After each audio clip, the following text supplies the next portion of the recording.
Hi guys, welcome back to the Bull Talk with Big Jim podcast. Guess what, motherfucker? Some of the information you are about to hear, some may find disturbing. I don't know who gave them this or who gave them the clearance. On the crotch. Oh my Right lord. there. Can we Google that? Yeah, that's what I thought. And then I fucking stumbled down a dark hole and I love it. Great cake parties. If I'm going to believe anybody's bullshit, I'm going to believe mine. It sounds not politically correct, but You two motherfuckers need Jesus. Alrighty, welcome back everyone. So just as a reminder, please be sure to like us on Instagram. Please follow us on Instagram. Please be sure to give us a 5-star review on Apple Podcasts. Also, please be sure to leave us a comment on YouTube and to subscribe to our YouTube channel. Welcome back to Botox with Big Jim podcast. Of course, I am your host, the little man himself, Jimmy, aka Bo. With me is my dad, Big Jim. There he is right there, that handsome little fella. And a very special guest today, a local artist by the name of Eric Rubio. What's going on, brother? What's up, brothers? Thank you guys for having me, man. Super stoked. Yeah, of course, man. Thank you for coming on. It was pretty cool. The way that, that I found you online. I was just actually telling my dad, when we had Munoz Joel on, yeah, when Munoz Deseños, I started hard on that one. A little bit. Munoz Deseños came on. You were It's all like, good. It's super hard to say. it is, right? Thank you. I'm not the only one. He practiced, I don't know how many times off recording. He's like, God damn it. So, but you were liking a bunch of the stuff, and then I followed you, and then I saw all of your artwork, bro. So that's, I mean, it's amazing artwork, first off. Thank you. And so just to kind of give you a heads up, and this is kind of like a banter or, flowing before we kind of get into what we're going to talk about. I do want to get to know you a little bit more, and then I have a pretty interesting and crazy story that surprisingly not a whole lot of Bay Area people know. Sounds Oh, good, okay, man. one Let's of do them. it. Yeah. So we're slowly working our way back into how this whole thing started, which was crazy stories. Yeah, that's Cool, what the man. intention was, right? Yeah. And then it just spiraled into a bunch of other stuff. Well, people like Yeah, coming we're- on. They do. Yeah, I know. That's what I'm really surprised about. You guys had some awesome guests, man. So, like always, I'm like super supportive of what you're doing and super happy that you're going to, keep growing, man. It's so awesome. Thank you. And that was actually going to be one of my questions is, you said you're super supportive, bro. I go onto your page and I mean, you're supporting so many different people from, like A lot of people. yeah, like food truck vendors. You just posted one where it was a whole line of food vendors. Like how, before we get into the artwork, like how did that come into your to your deck of playing cards? Yeah, like the logos and stuff, I just started, doing that pretty much full time for the last 2 years. And it started with I'm actually wearing one of their shirts, man. Tacos El Gringo out of Santa Ana in Orange County. He requested a little character for his business, and then from there, more food trucks and restaurants started, reaching out. But that event that I had posted that's where I just came from. And it just kind of, things just lined up, and I was out there at, during the same time. And yeah, it just kind of just from one logo, it just branched out to other stuff. People were liking my, my work, and then, just like word of mouth and things like that. But yeah, just kind of, just one design led to another, man. And just, luckily have been, more people are supporting, and just trying to create more and more for other people as well. How long have you been in this commercial? I assume you're an artist by trade, or is it just something growing up you used to doodle a lot? Yeah, so pretty much how it started, it like if you want to like go back to my I guess my roots of drawing, Yeah, absolutely. like a really old friend and stuff like that. His name is Baco. He's a photographer now, but back then he introduced me to like the lowrider magazines and lowrider art magazines and like the prison style of drawing and stuff. And he was drawing as well at the time, and I was like, man, that's super cool. So I would start like tracing, like some of the stuff in the magazines, and then when I didn't have money, I would go to 7-Eleven and rip out some of the pages. And don't do this anymore, kids. Rip out some of the pages so I can like replicate the stuff at home. I And did that then, with Playboy. So much Bush. The 70s are rad. Yeah. But yeah, and then from there, I was always huge into like cartoons and then like in middle school, like anime, and it just kind of like everything kind of fused together, and like that's kind of like what like this why this have the style I have today. And then like I'm a huge Disney fan as well, so you can kind of see that in some of my work as well. That's why we But get it's along all so like well. oh yeah, dude, I love Disney. But yeah, just like a little mixture of both. Like, I can bust out that, Disney character, but if you want like, a little homie or some, hood character, I can do that. I also grew up around some like, graffiti, people as well.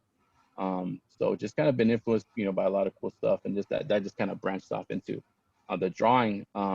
As far as going like full time with it, my jujitsu instructor actually, shout out to Ricardo Bajos out in Brentwood. They, He would always be like, Rubio, don't you want to be happy and make money? I was like, yeah, obviously that's the dream, and I was doing the LP thing, and I've been doing jiu-jitsu for 10 plus years now, but he was always get on my case. When are you going to chase your dreams? When are you going to chase your dreams? Like 2 or 3 years ago, he was just like, when me and him were just talking at the academy, he's like, when are you going to start drawing? When are you going to start making money doing what you love? And that same day, I was like, boom, I went to go buy an iPad. I bought, my iPencil, and then started rocking from there. And I was still working at, doing loss prevention and stuff like that. And so just like little designs here and there. And I like launched my first pin and then my first sticker. And then fast forward 2 years ago, I got laid off. And then I was like, you know what? I don't want to go back to that, to the LP thing, or just any job in general where like they can just, lay me off or, whatever at will. So I was like, it's time. And I just been focusing on art ever since. So I've been lucky, and, thanks to a lot of people, like, a real close homie of mine, James from All Seven, just been hyping me up and pushing my stuff. And just like you said, I shout out everybody because someone did it for me as well. So I just, pay it forward, man. It's like our community is just, the more we speak of others, the bigger we all get and stuff like that. And that's just how it works, no secrets. Anybody wants help with anything, I'm always willing to tell them where I got my product or how I do my things. Like, I'm just here to help. And, but yeah, that's just kind of how everything kind of, flourished for me. And it's been a cool ride. So just been rocking it and trying to grow my brand. And, I got some stuff coming up, and just, yeah, see what it goes, man. I just need that one thing to hit and just keep it going. Are you still in LA or Southern California? No. I just got back yesterday, so I'm in Antioch now. Oh, you live Or out the here? Bat Cave. Sorry. Yeah. I live in Antioch. Yeah. I moved out here. Yeah, I'm originally from Orange County, Santa Ana area. Spent a lot of time in Tustin, and then in 2004, right after high school, we moved out here, like with like my whole family and stuff. My mom and dad and sisters, and we've been here ever since. I always said I was gonna move back, but it's been almost, 15 years, 16 years. Yeah. So it's cool, man. I met my wife out here, at jiu-jitsu, and jiu-jitsu is a huge part of my life as well. I mean, not right now since fucking COVID, but Same here, dude. And it's funny because I just got confirmation from my coach. He was like, all right, Jim, October 1st, we're getting back on the mat. And I'm like, fuck, dude, I've been waiting 6 months. You have no idea. Hell yeah. I'm juiced. That's good. Is that the green light for everybody, or just you guys? I don't know if it's for everybody. This is just from what he told me. So I'm assuming it's part of our county. I don't know if it's all of Cocoa County or whatever it is. I'm not too sure. But he said, that's hey, awesome, man. Yeah, it's freaking great. And oh man, it's great. I can't even explain it. Like it's great.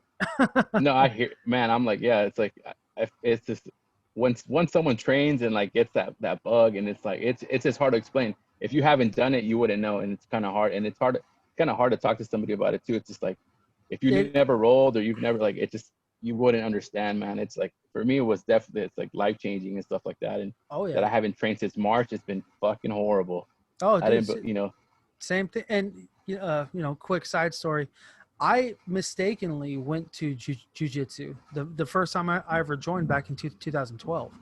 The spot that I went to, I thought was a whole MMA camp. And then I walk in because they were sharing two spots, but the one that I was looking for was called True Fight Club. And I walk in and they got boxing, kickboxing, Muay Thai, and all this other stuff.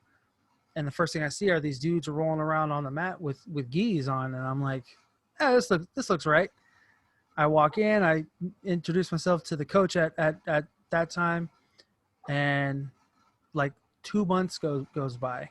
I've been rolling and training and I'm like, hey, dude, like, when are we gonna start hitting the bag? Because I hear the guys back there kicking the bag and punching. He's like, you know, this is jiu-jitsu, right? I was like, oh, that makes more sense. Okay.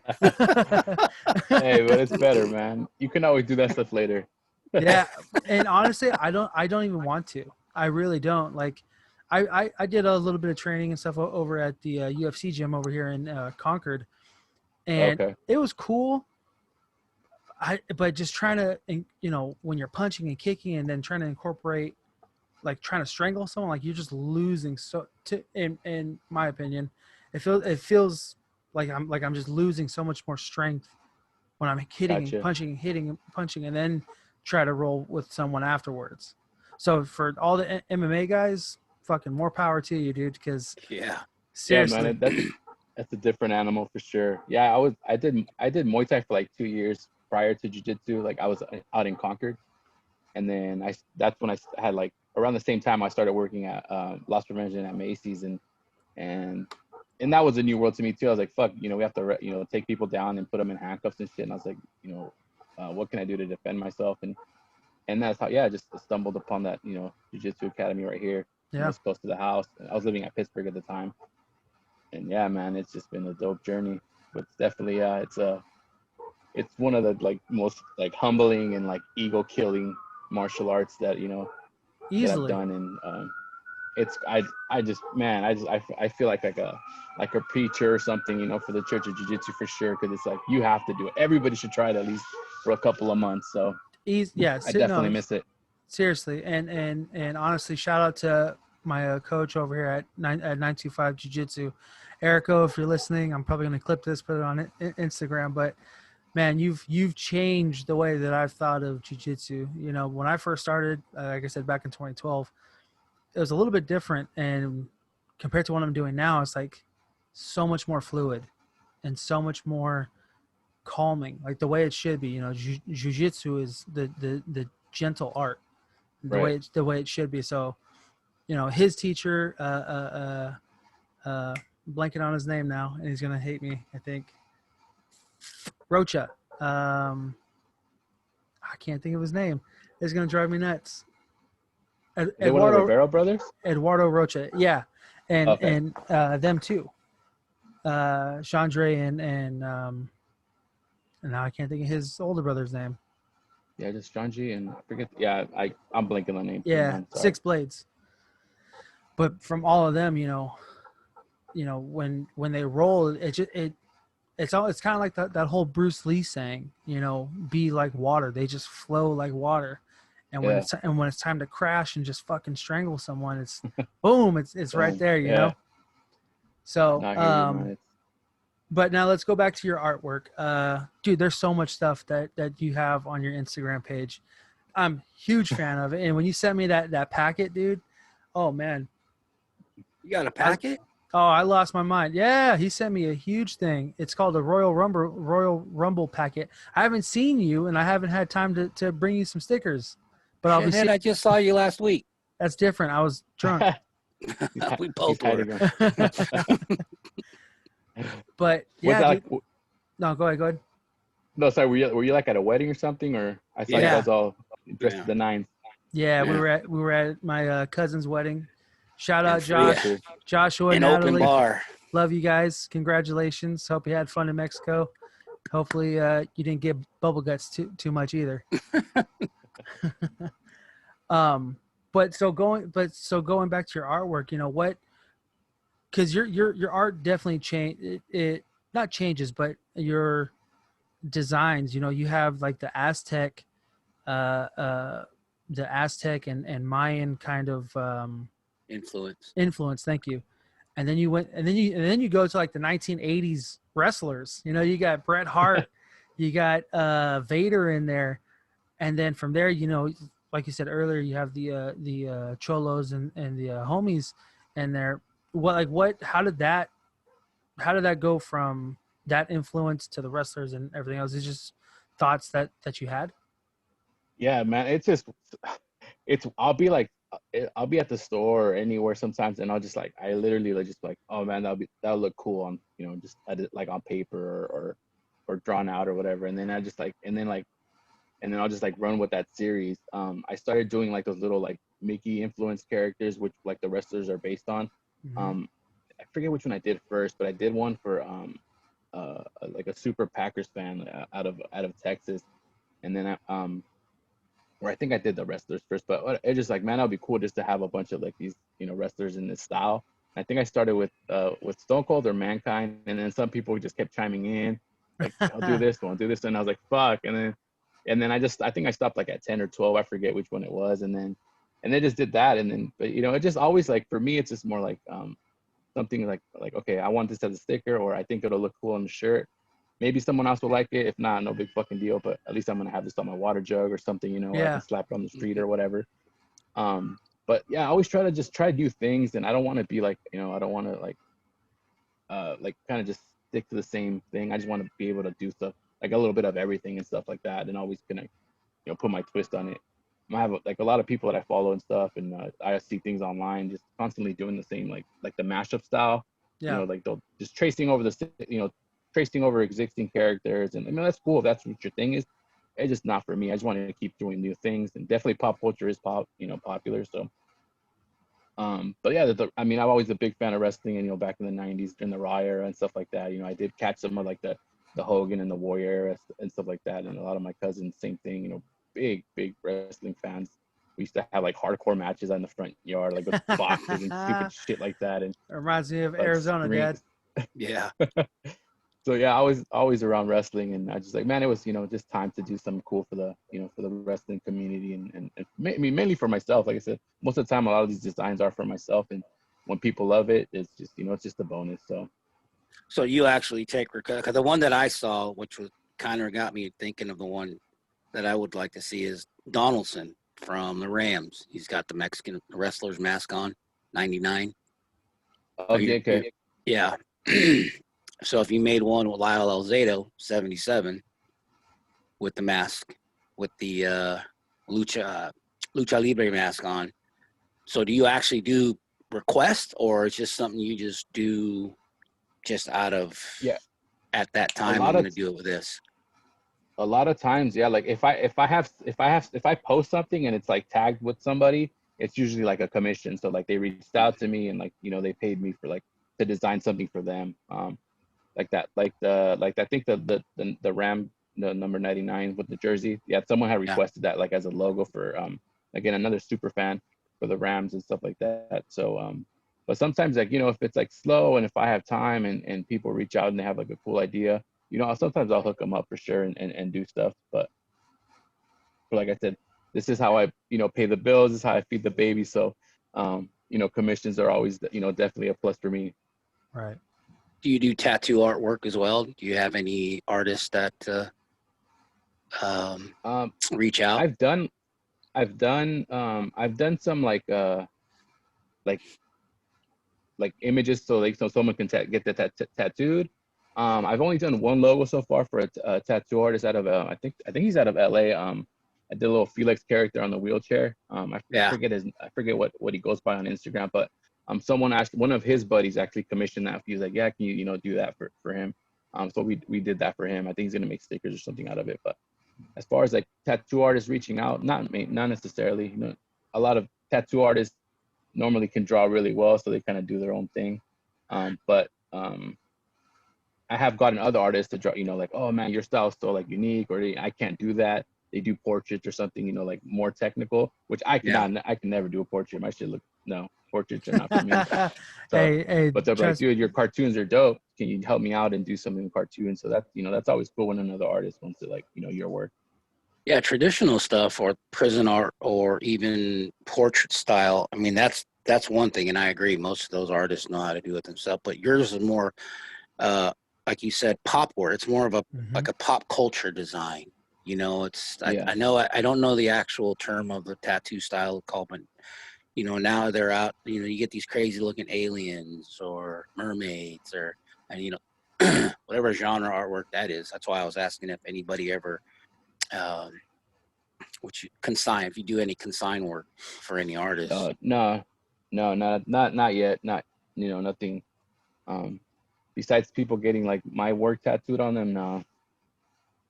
I got a question. Oh, the one hat, I don't know if you still have it. I just look suspicious. Do you still have that?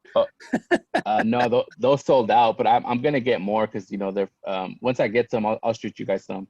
If you guys want it. Yeah. So Thank you, I definitely like it. They move fast. Yeah. I just have the t-shirts left, but kind of like, I think I have a couple. I'm not sure what what sizes you guys wear, but I'll shoot you guys a DM. But yeah, those kind of move pretty quickly. Yeah, dude, that hat, I'm actually looking at it now on my phone. Yeah. Dude, that hat is bad. And so what was the thought behind it? Because it looks suspicious. Like that could mean several different things. But what made you want to create this hat or this design? I think it just kind of like, it kind of all like kind of just went kind of like current climate that we're in. And me, I'm heavily tattooed and stuff like that. And sometimes the way I dress can come off as like, I don't know, I guess like a cholo or whatever. But a lot of my friends, same thing, we all look heavily tattooed. But it's just like more just like, yeah, I just look suspicious, but there's more than just a tattoo and stuff like that. And a lot of and I've done it to other people too. Like, yes, on Saturday at one of the events, I met another artist, and I was expecting something totally different just based on his looks. And when I talked to him, I'm like, man, this fool's a fucking sweetheart, dude. He's just a big teddy bear like me. And it's like just that exactly. I just look suspicious. That's it. Sit down, get to know me, and things. And I think that's just how the whole world should run like that, man. Just sit down and have a conversation with somebody. You might be surprised. You don't have to agree on everything, but oh yeah, totally. You'd be surprised that you guys have a lot more in common than you think and stuff like that. And that's kind of where that basis came from. It's just kind of like, I just look it, but don't mean that. You went to a convention? You went to a convention? Actually, it was like a vending event out in Santa Ana in Orange County. Yeah. And I was invited, and like I said, my mom was out there helping out my sister who just had a baby. So it kind of worked out. I was gonna go pick her up, and they lined up with these two events. And I've never thought of vending. I'm not really like I don't want to say I don't like people, but I'm just not like, oh, hey man, here's my stuff, come check it out. That's not me. So I was like, fuck, whatever. And my homie James, like I said, just come out, man. People want to meet you. You got a pretty big following out here, man. They want to put a face to the brand. And so I was like, you know what, let's do it. And I was out there just selling my stickers and my shirts and my pins. So that's cool. It was cool, man. It was a cool turnout. A lot of people that I haven't seen in a long time showed up and support. It was cool. Now, speaking of Santa Ana and SoCal area, as of recently, and you posted it on your story, there's some controversy going on with one of these restaurants. So yeah. you were paying homage to this specific character. Fuck it, I'll just say the name. King Taco. What the hell, man? What is your problem? This guy's trying to pay you homage. He's trying to give you tribute to your character, and you fuck him over. So can you kind of explain for some people who may not have followed you or may not have seen the post? That's called jealousy. Sure. So for sure, man. Quick little backstory. Like King Taco, now they're like a chain, but back then, like they had one of the first taco trucks, like ever in like the United States. I think like what the history books say. But now, growing up in the 90s and like that was kind of like the place we would go as a family. and anytime like I have a bunch of family that lived in like Los Angeles and in the Whittier area that moved to the Bay Area, but every time they would come down, they would stop at King Taco first, and we would meet up there, and vice versa. Even when I moved out to the Bay Area, when I would go back home, I would stop at King Taco in East LA every single time. I love their food. I love their food because it had the nostalgia factor. The tacos are good. They have they had the best salsa roja I've ever had and shit. But anyways, fast forward to a couple months ago, yeah, I decided to, I was like, you know what, let me pay a little tribute to something I love. They have a pretty cool logo. So what I did was I just dressed them up in different little horror characters, Jason, fucking Freddy Krueger. I had Sam from what else? Michael Pinhead Myers from Hellraiser. Huh? Michael Myers was my favorite. Michael hands Myers. Down. And and then sure enough, like I made some stickers, and maybe where I fucked up is intending to sell them. But anyways, I posted it, and then I get a notification from Instagram, hey, take that that they removed my post. And then I started reading that it was on behalf of one of King Taco's attorneys, and then I get a fucking email from the Big Cartel, which is who I used to sell my stuff. And I hadn't even put the stuff online yet, so they're like, oh, we couldn't find what they were referring to, but in looking through your website, we found other shit that's copyrighted for it. So I was like, I reached out and I was like, what the fuck? So I shut them off an email, and I was like, hey, let me know what it is and I'll take it down. But what else are you talking about, basically? But yeah, man, it was fucking bullshit, And I was like, you know what? I'm gonna run with it. I'm gonna just fucking hashtag fuck King Taco, call them out and shit. And but it was just fucking wild, man. Like, some place I loved and shit, and giving me shit and having my stuff get looked at. Damn, you got flagged that quick. It was I think like the same day or like the next day, like they took my shit down.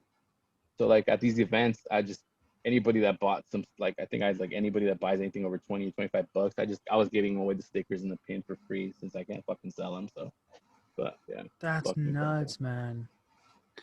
I mean, I'm surprised if there was enough attention drawn to that, why didn't they just collaborate? Be like, okay, you've got this attention, let's go your route. We'll throw you a percentage. I mean, I assume you didn't put King Taco under. You just have a character that's familiar, right? Yeah, exactly. Like Bob's Burger, that guy holding up the burger. Yeah. People fucking do shit on him.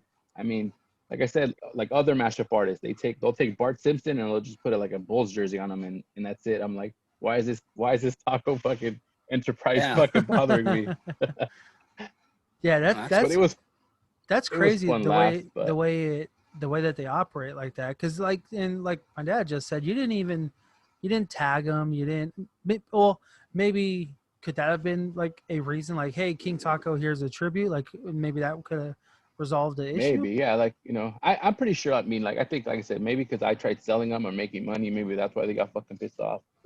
Or calling it like a I think I don't remember tagging them or anything, but I called it like the unofficial, like, or bootleg unofficial King Taco and Leno horror series or something like that, but I was just being funny, like, but I guess they didn't like it. Whatever.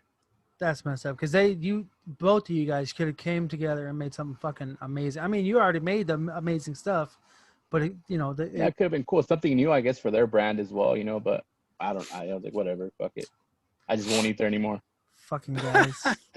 It hurts, but I'll never. I'm gonna say it must hurt, dude, because I feel the same way about a taco truck that's in Oakland. When we lived in Arizona, every time we'd come out for a visit, I would stop. I still stop there, even though I shouldn't. But yeah, the same way. Yeah, growing up, there was one taco spot I would always go to. Well, that kind of transition. Oh yeah, oh dude. The nostalgia factor, but yeah, whatever. We move on. And like I said, there's better tacos in Oakland.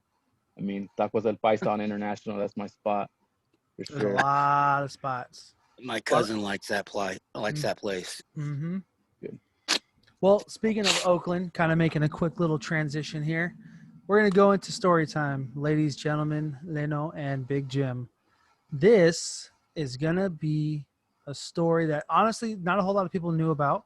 Surprisingly, like I would tell people, hey, do you know this story? And a lot of them would be like, I never even heard of that. When did that happen? Happened in 2012.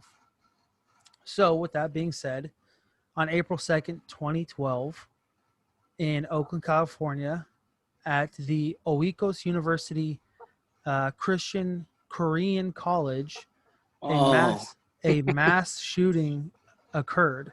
Now, as defined by the FBI, a mass shooting is 4 or more murdered during an event with no cooling off period. Meaning, oh, by the way, this will get probably gruesome. So for everyone listening, everyone watching, get ready for some blood. There was no cooling off period. So basically, it was shoot, shoot, shoot, shoot, shoot, and then take off or captured or dead. So on this day, this was about 6 minutes from the Oakland Coliseum. The school shooting is now considered the 9th deadliest mass killing in the Bay Area history, which is crazy. I didn't think this was that big of a thing, but it was. It involved 12 nursing students who were taking a midterm at the time, and at about 10:32 in the morning, a former student of the college walked into the front desk, grabbed the receptionist. Her name was Caitlin Ping, with her kind of like in a headlock position, holding her in a headlock position, and then holding a .45 caliber semi-automatic handgun, which he purchased legally, by the way. Told her, "Don't scream. I don't want to hurt you." Now, I don't know about you guys, but if someone were to tell me don't scream because I don't want to hurt you, I'm not screaming. But this guy was he was a little broken, to say that's the best way that I can put it, because right after he said that, he put the gun to her stomach and pulled the trigger. He literally told her, "Don't scream, I don't want to hurt you," and then shot her. As he shot her, she fell to the ground and she walked into the shooter came in and walked into a classroom where those 12 nursing students were, and just at will started firing. Nothing. He just started shooting. Now, what's crazy is the people who said that, for the people who were in the class next to this particular classroom, one of them was a monk from Tibet. Like, he was a legitimate Tibetan monk, came to the U.S. to get a better life, and he said, "I've never heard gunshots before, so I thought people were setting off fireworks." Like, that's fucking crazy. You know what I mean? And so they hear pop, pop, pop, pop, and just keep going. And then someone comes out and they see that Caitlin had been shot. They all start running out. 911 gets called, and at about 10:35 is when the first Oakland police officer arrived on scene. He stated that he had to help those. Stated that he helped people whose faces were in pure shock. Like, a lot of them, when they came running out of this building, had no clue what the hell was going on. They were just like stone faced. And again, if you're trying to figure out where this place is, this is right off of, what is that? Hegenberger? Yeah. Right off of Hegenberger in Oakland, California. If you're going west towards the water, you turn right at the first stoplight, and it's right behind the Walmart there. So crazy, right? it's all closed out. Yeah. In 2012? 2012. See, exactly. You probably didn't even hear about that. No, I didn't. So, again, now, the whiteboards that are typically that you would find in a classroom normally be stained with green, red, and blue dry erase markers. Well, now they're just covered in blood because everyone's been getting shot.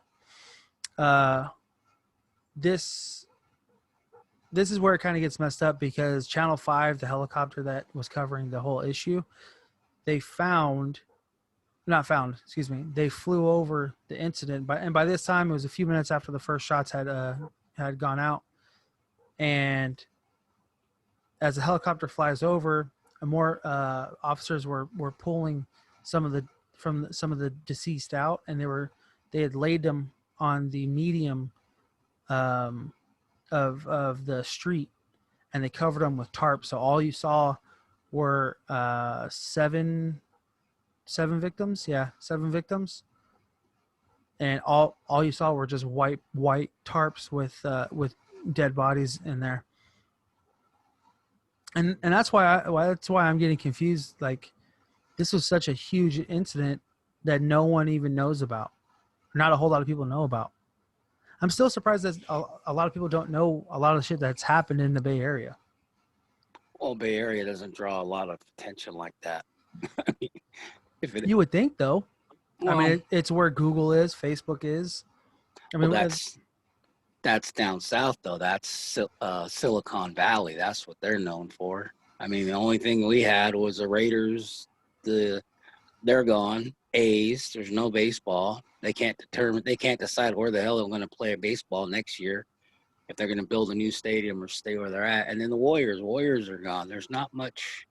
I mean, Oakland has a huge underground scene or a culture scene. They have a new large food presence as far as being an up and coming chefs, or what are they called? Not chefs, sous chefs, or even food culture. And then the economy. I mean, hell, Oakland's always been poor. True.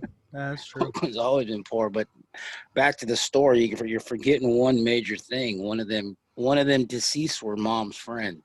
Oh no, I was getting there. Okay, go ahead. Yeah, I was getting there. But Leno, but before we go any further, do you have any questions? Any comments on what I've said so far? No, I just nuts. Like it's like. I mean, I was already out here in 2012. So it's like, where the hell was I, or if it wasn't, why didn't it make the news? But again, that's just my conspiracy side, just trying to Oh, trust me, we could talk conspiracies, bro. No, it's always weird. Like, why does certain stuff get hidden, or is it like just is it the safe face of Oakland, and keep a certain image or whatever? I don't know what the economy was like during the time, but yeah, I didn't hear. That's weird, man. That's a fucked up situation. Fucked up thing to happen, and I never heard it. I just think there's certain things that you probably just have to research, and so I just why research? Why can't you put everything out like that? But, yeah, I never heard that story, man. It's and like I said, it's crazy because the Bay Area is huge. The Oakland's huge. Like, you would expect some people to know if something like this were to happen. It was probably more exposed in the Asian community because that's where Oikos mainly directed that education. Because mom's friend, she was Asian descent, and most of those classes were for immigrants, not necessarily. But if it was a bunch of Anglos or even blacks, it would have been more exposure. But probably in that community, they probably blew it up there, in their newspapers, their news channels, their periodicals. Yeah. So I think that's why I didn't get the exposure. The only thing that I remember from it actually happening in 2012 was the helicopter flying over, and all I saw were the bodies there. And that's the only thing that I remember from that whole thing. And what's even crazier is this whole shooting only lasted about 5 minutes from start to finish. He took himself out, right? Nope. Oh, no? Oh, no. Go ahead. So what ended up happening was, after he shot at everybody, he saw one other student. It was an older gentleman, took his keys to his Honda, and then he went over to South Shore Shopping Center in Alameda. So he took Doolittle all the way down. Yeah, he took Doolittle all the way down to South Shore, parked his car over where is now, I think, is the Safeway. There's a Safeway over there.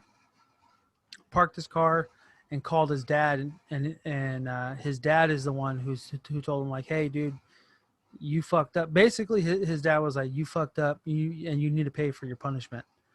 And so he just sat there, and cops surrounded his car, pulled him out of the car. And the first thing he said to one of the cops, which was Oakland investigator Robert Trevino and investigator Steve Bang, the first thing he said to both of them officers were, I think I killed 4 people. And then that was it. I think exactly. Now, so Did they do a psych eval on them? Yeah. So what eventually started this whole thing, or what come to find out what started this whole thing was he was more pissed off at a certain administrator and went over there to kill her and then kill himself. But she had taken the fucking day off. And all them other people paid for that. Huh? Yeah. I mean, granted, it's not like she would have known what was happening, but they ultimately they kicked him out of this school because he was getting bad grades. He wasn't paying part of his tuition, and when he left, he thought he would get part of that tuition back. So he was expecting $6,000 cash, which they were like, well, first off, no. And second off, we kicked you out, so you're not getting that money back. This is for our school. We're a privately funded school. This is how we're supposed to grow. Well, he didn't like that answer. So when that administrator told him that, went home, he chewed on the idea of doing this, came back, and that's why Caitlin was the first person that he shot, because that administrator wasn't there. But he's still locked up. Is it? So Yeah, I was gonna ask that. the shooter, Juan El Go, O-N-E is his first name, Juan. He's a South Korean native. He was 43 at the time of the shooting, and he immigrated to the U.S. with his family. Now, according to staff and students, he was a strange dude. He had some weird behavioral problems. Like, he would raise his hand and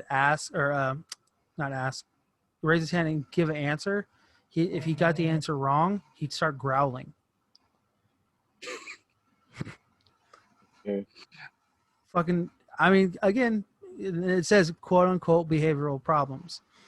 Now, You had some issues. a couple. One student even stated that when he went to the school before this happening, and he was demanding for everyone to pay him his money back. As far as the administrators, not students, he was saying, "You need to pay me back. You need to pay me back." And it kind of got up to the president of this school, and of course, it didn't happen. So It was probably a grant, correct? He probably didn't come out of pocket for the money, so the money was the state's. Didn't belong to him. Well, it's a privately funded school, so it could have been a grant or it could have been out of pocket. Oh, wow. Well, still not. Don't need to shoot all them people for $6,000. But go ahead. Sorry. Nah. Yeah.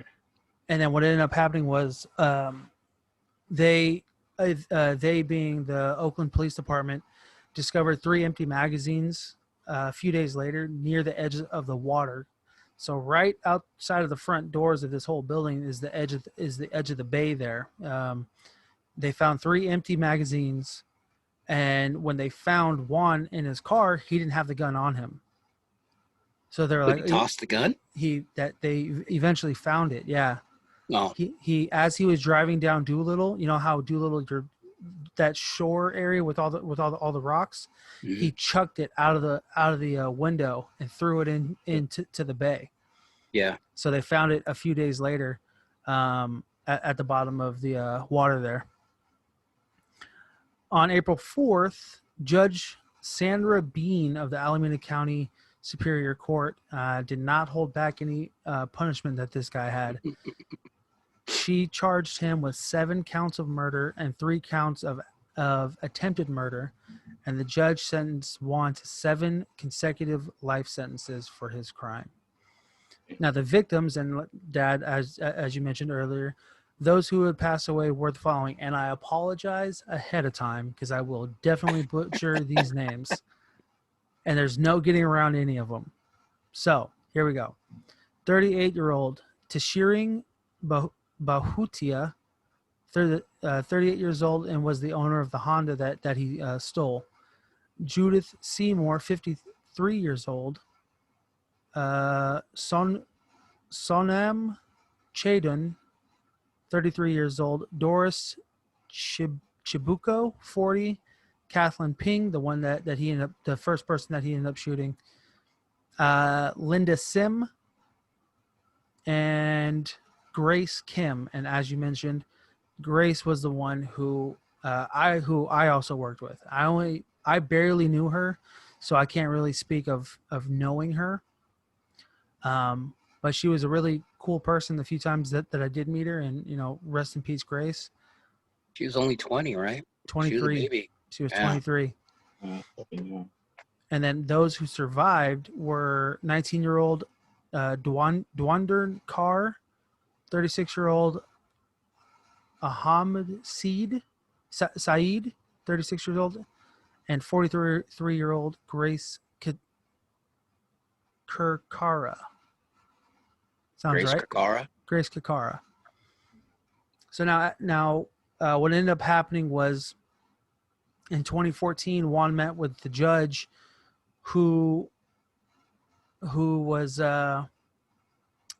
met with a plea deal. He basically wanted to see if he would take a plea deal, and he said no, because he said that he is not guilty for his crimes. He's saying that now? In 2014. However, okay. So you said 2 years after? Yeah, this is 2 years after. And yes, he was seen by 2 psychiatric therapists. They gave him 2 evaluations. The first one was in November of 2012, so a few months after this whole incident happened, and they diagnosed him with an untreated mental illness known as paranoid schizophrenia for a full decade before anything else happened. Explains the grunting. A little bit. All the while, Juan refused to take any of his medication when he was diagnosed. The second eval came on January 2013, and again, they saw that he still had signs of paranoid schizophrenia and saw the battle. And he told someone during his evaluation that he saw faces other than his own in the mirror, and that he saw a battle between God and Satan, and I had a role in that battle. So he wasn't diagnosed prior to that. So he was an immigrant. Yeah, he was an immigrant. He wasn't from the States, right? No, something. Okay. Yeah, he was from South Korea, but like I said, 10 years. It was an untreated diagnosis for a whole decade, 10 years. Well, he was 40. I'm sure it was a long sooner than that. Oh, I'm in sure. his early 20s. Did he have kids? No. Oh. No. Well, from what I read, there was no kids. And with that being said, with these new results, the judge confirmed and confined him to a mental hospital for the rest of his treatment. But as of last year in March, he died in a Sacramento prison, but the information on his death has yet to be released. And leading up to this, I kept refreshing this page that I was on and refreshing his name, and nothing has been brought to light yet. That's the conspiracy. Someone got him. Yep. Someone had to have gotten him, right? They Epsteined him. Yeah, They Epsteined him. It just. I mean, I understand that, man. That mental illness is a serious thing. But like, fuck, man. Like, a lot of these, like, killers get that slapped on them, and they go to a padded place instead of a, concrete and bars. And definitely, concrete and bars is a different animal. But I mean, I'm sure they both suck. But someone that killed that many people, you would want him to stay in. Well, I mean, most likely he might have got what he deserved. I'm sorry to say, but that's nuts, man. What's also crazy is like with all these mass shootings that have happened prior to this one, because this is the only one that I read up on where he wasn't taking any of his medication prior to the shooting. You know what I mean? Like with the whole Sandy Hook shooting, or what was the other one? Aurora in Colorado. Even the guy over here in Gilroy. All of these guys had mental illnesses. They were being treated for it, and they were under a huge amount of prescription medication for these conditions. And somewhere down the line, they just fucking snapped. Well, that's what was the deal with Columbine, right? No, no. Actually, that should be that'll be one of our topics that we got to talk about soon. But to my understanding, it's not that they had like a mental illness, or even that they were being bullied. I've heard several stories before that they were the bullies, All right. and Right. that they just didn't like they didn't like the system, quote unquote, Right. and that's what ultimately ended up making them snap. Yeah, wearing trench coats in the summer kind of indicates there's an issue. Yeah. Seriously. What's Basically, as far as your page, I mean, all the people that you're following, is that through people? Because I was following and I got stuck on the shaman. Now, is that something that you're interested in? I mean, obviously you're Mexican. Your ancestors come from Mexico as well as mine. But going back to those roots, to those Aztec roots, is that something that you're interested in also, or is it just a guy you're following? Oh no, absolutely, man. I'm always like, someone told me, it's like, how do you know where you're going if you don't know where you come from? So Right. definitely like researching, like, our ancestors stuff. Yeah, I'm huge into that stuff, the Chichimeca, Mexica, all that Aztec stuff, man. I love not only for the artwork, but just like, the warrior spirit and stuff like that. And that story. Yeah, most definitely. I love all that stuff, man. Yeah, I listen, haven't been to the pyramids yet, but hopefully one day. where are your ancestors from? Your grandparents, great grandparents. My mom and dad, they're from Guadalajara, Oh, okay. Jalisco. So Yeah. I don't know. The thing is, with my family, I know there's like a lot of like European blood as well. Because on my dad's side, that motherfuckers are blonde and blue eyed, but on my Yeah. mom's side, we're a little, we're darker and stuff like that. And I just haven't been able to like research far enough. I've asked my dad, like, where my grandma's parents came from, and it's usually always like they were from Mexico, but they had like one European parent or some shit like that, and Yeah. I just haven't been able to reach. And on my mom's side, she doesn't. There's even, I think, like possible like Japanese bloodline too, on my mom's side, which is kind of cool as well. Oh, that's definitely like our bloodline. There's some Japanese in there too, man. You froze.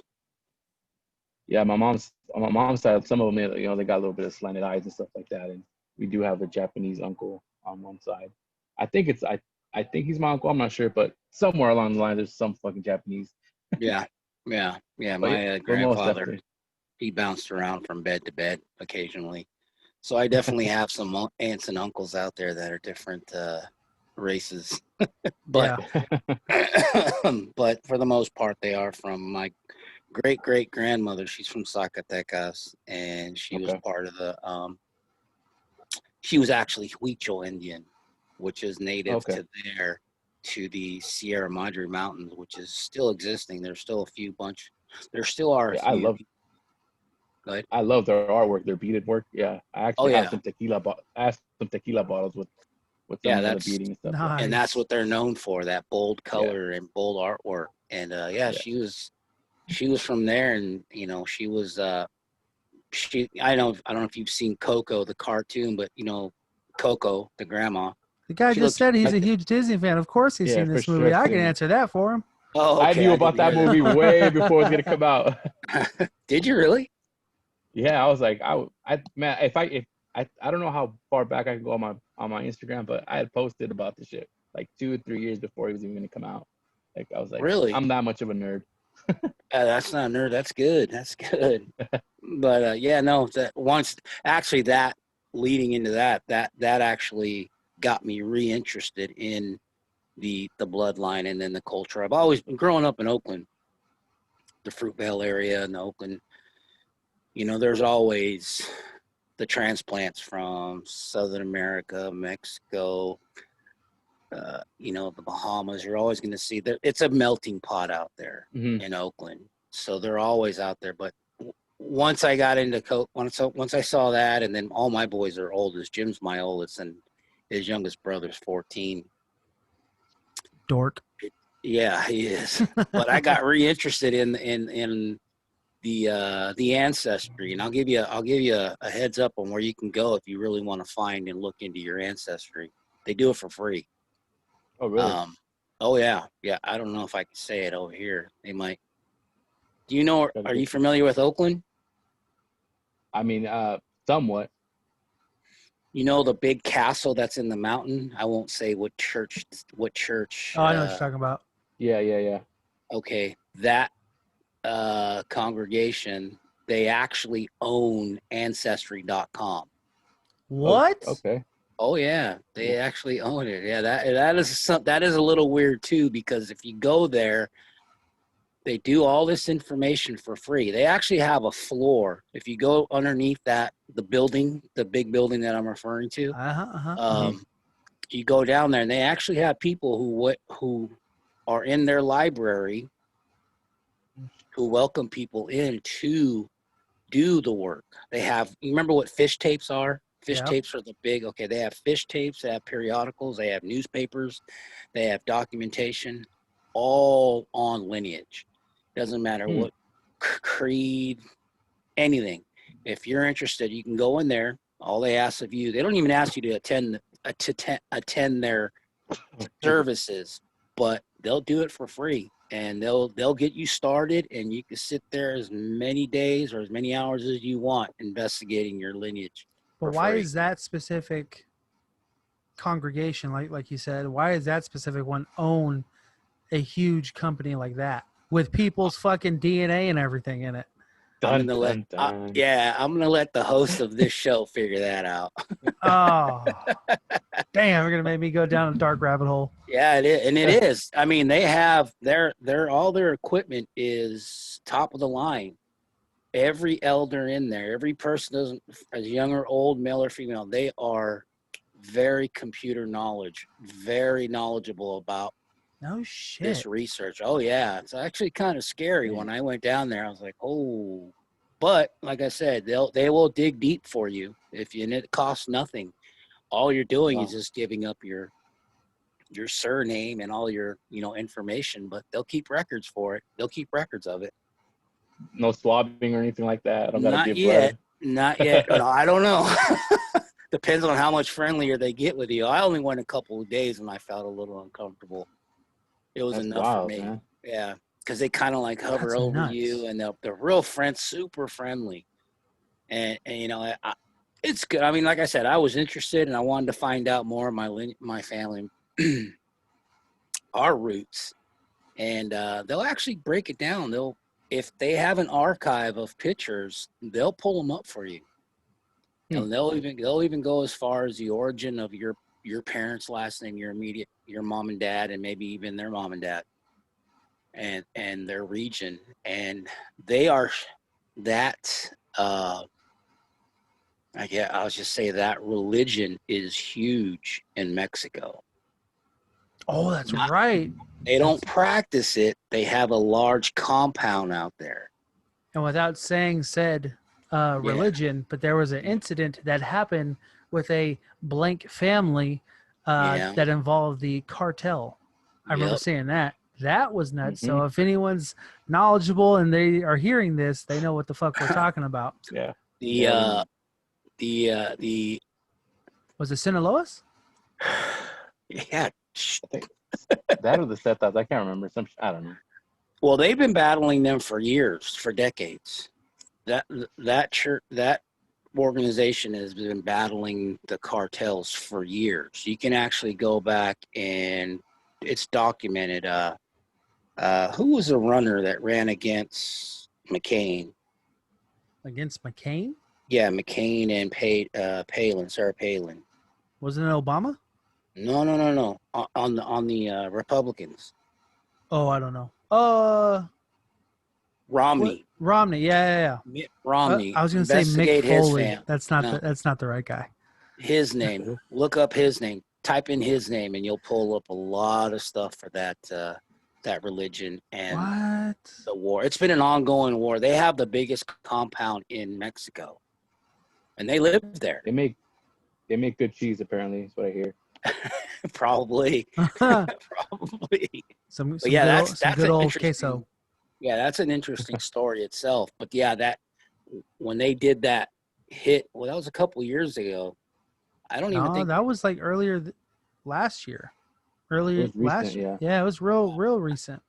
But they haven't resolved it, right? They didn't. They haven't speculated or added any more information to it, did they? I don't think so. No, Yeah, I haven't heard much of it. But, I don't think they will. It's Mexico.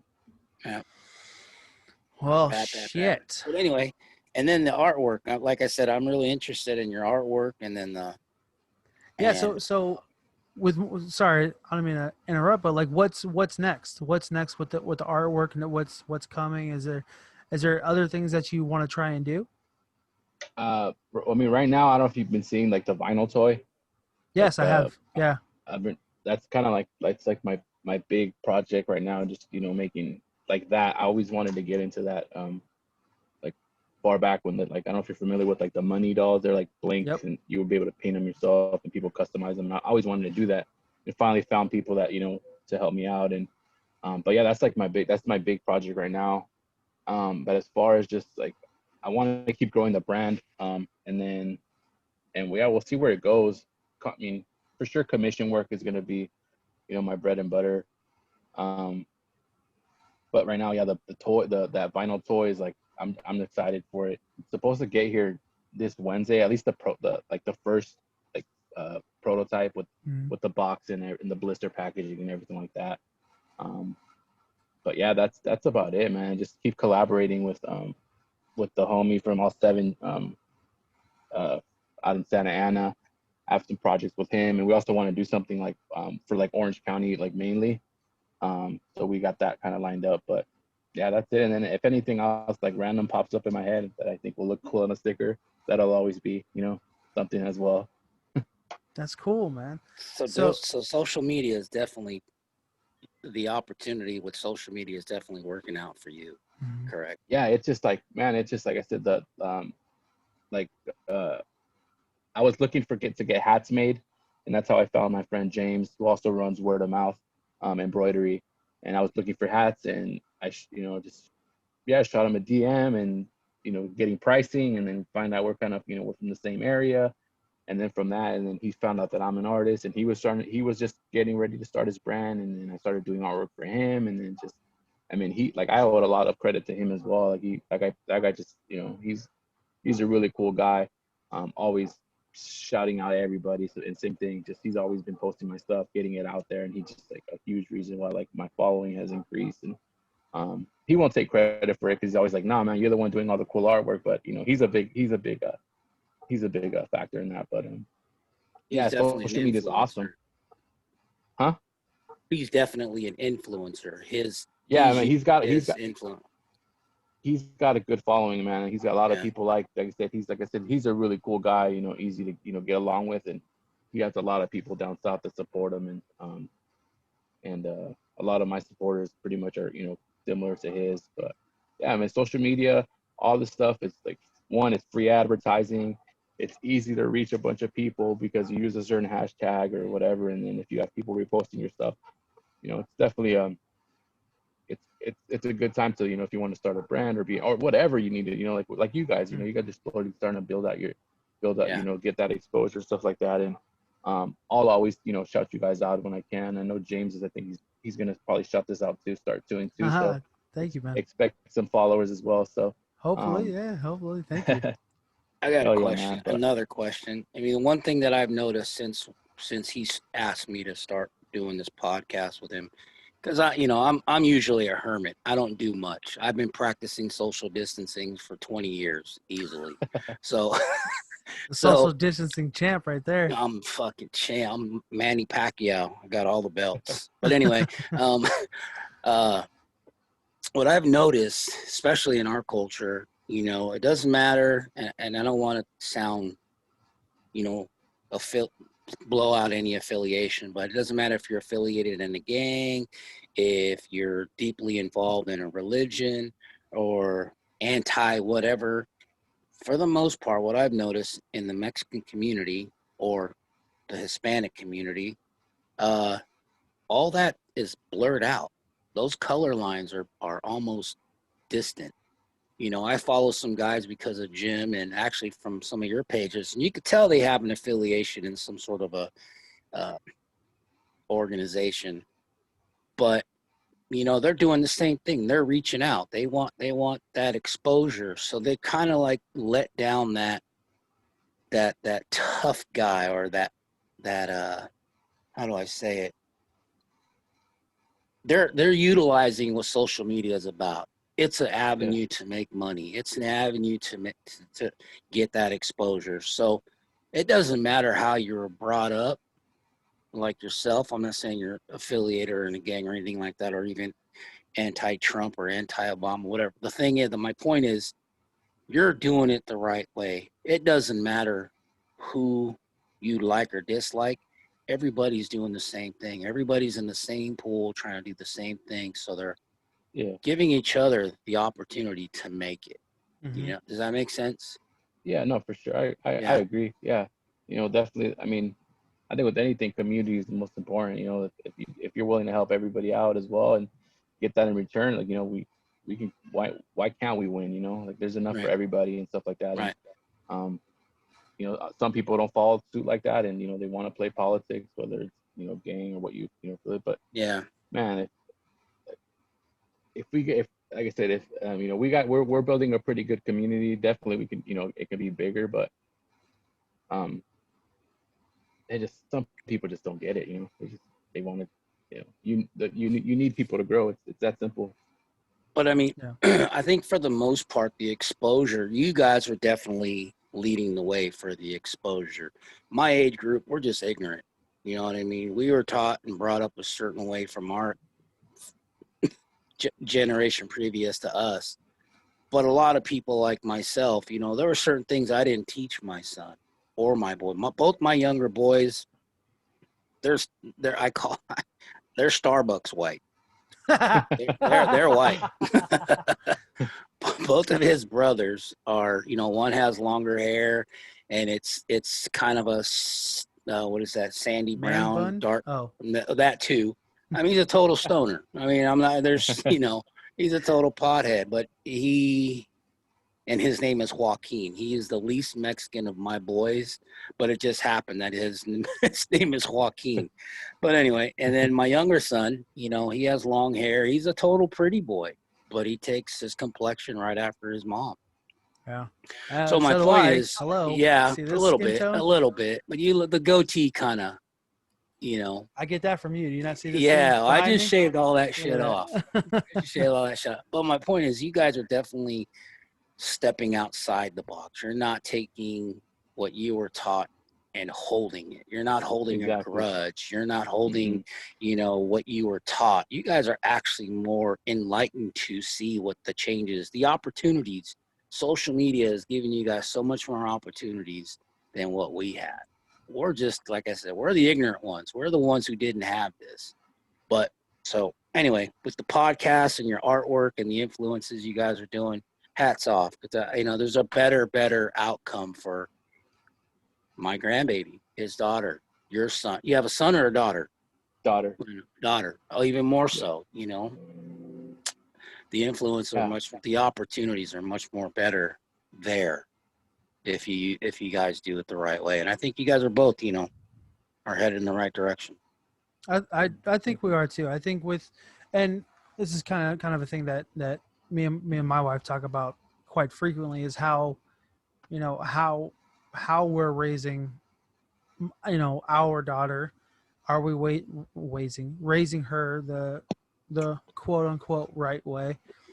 But I'm very fortunate that, you know, my wife's side, all of her side is from El Salvador. They're all Puerto Rican. Most of them are Puerto Rican. So she has that foundation, you know, and she's able to speak Spanish. I can barely say hola without say, you know, fucking up. With my wife though, she can, and it's funny because when Joel was on here, we were talking about that last time too, is like, you know, there's a certain way that they talk, and when they talk, they sound like they're messing up, you know, that the certain pronunciations and stuff like that.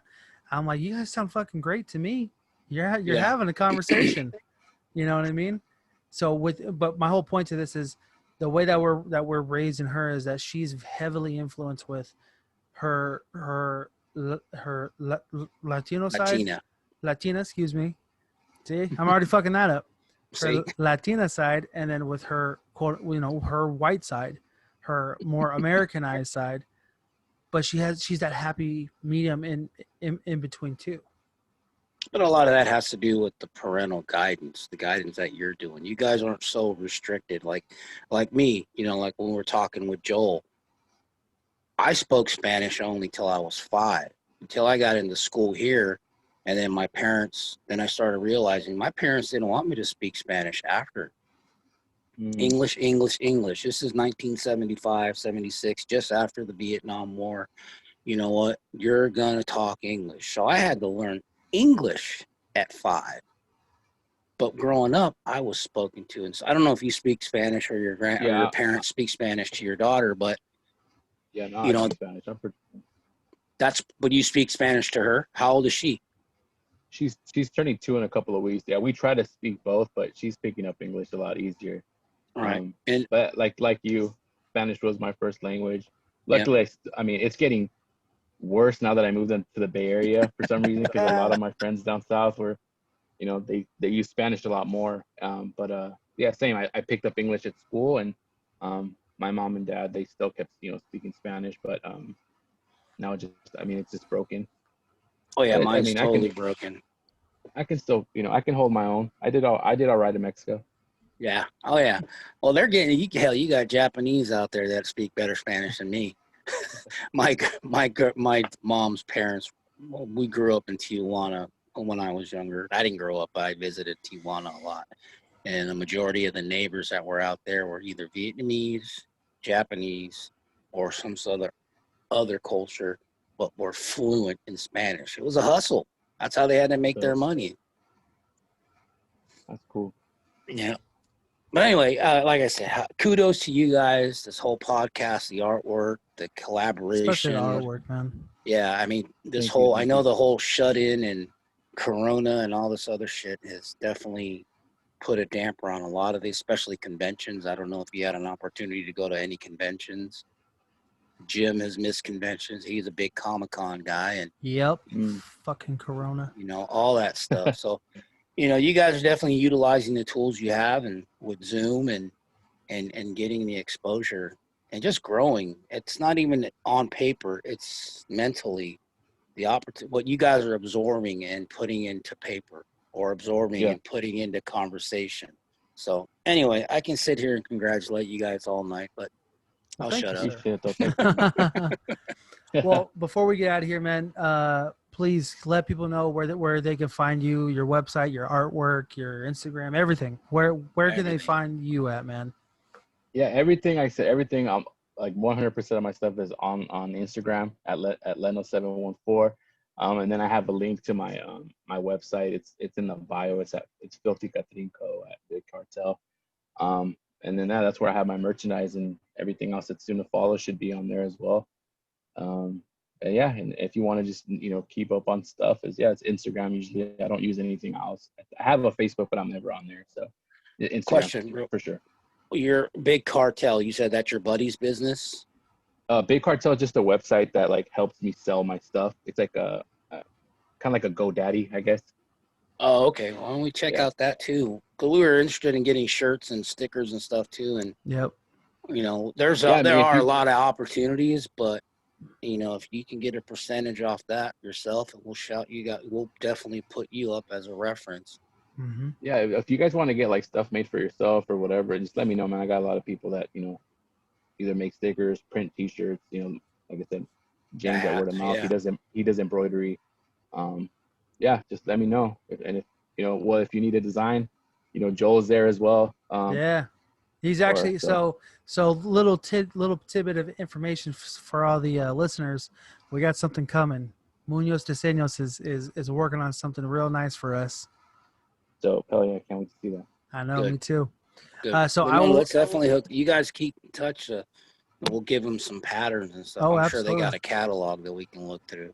Yeah, and I will be posting your Instagram and your website at the bottom of the podcast information, the YouTube link, and also in Instagram. So, thank you, man. Thank you, Eric, for coming on Appreciate it, and man. talking to us, brother. Thank you for having me. And I just want to shout out to the homies at GI and Minorities. Stay blessed. And again, thank you guys for having me. Of course, man. again, we'll do it again. You guys have a good Absolutely. night. Oh, yeah. You too. Likewise. Thank you. All right. Bye. Bye. Peace.